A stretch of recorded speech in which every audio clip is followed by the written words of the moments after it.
இரவு வணக்கம். இரு. பிரியம்மா கூப்பிடுறத கேட்டு போ.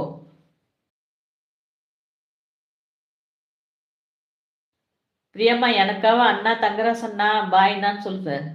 தங்கராஜ் அண்ணா பாய். இப்ப அந்த கிறுக்கு பயலுக்கு வரும் பாரு கோவம். பிரியாக்கா அண்ணா என்று கூப்பிட வேண்டாம், தம்பி தங்கராசு என்று கூப்பிடுங்கள். அதெல்லாம் முடியாது, அண்ணன் தான் கூப்பிட முடியும். பிரியம்மா நீங்க அண்ணனே கூப்பிடுறீங்க சாமி. அவனை கட்டுப்பேத்தணும். எக்கோ இவனுக்கு மட்டும் அண்ணான்னு கூப்பிட்டா எங்க இருந்துதான் கோவம் வரும்னு தெரியுது, அப்படி பொத்துக்கிட்டு வருது. பிரியம்மா இதுக்காகவே அண்ணான்னு கூப்பிடக்கூடாது.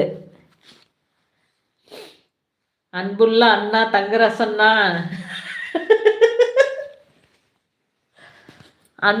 நானும் ஒரு கவிதை சொல்றேன். அன்புள்ள அண்ணா தங்கராஜ் அண்ணா, அண்ணா சாப்பிட்டீங்களா அண்ணா, அண்ணா முட்டை குழம்பு சாப்பிட்டீங்களா அண்ணா, அதான் வியாபாரம்லாம் எப்படின்னா தங்கராஜ் அண்ணா போச்சு.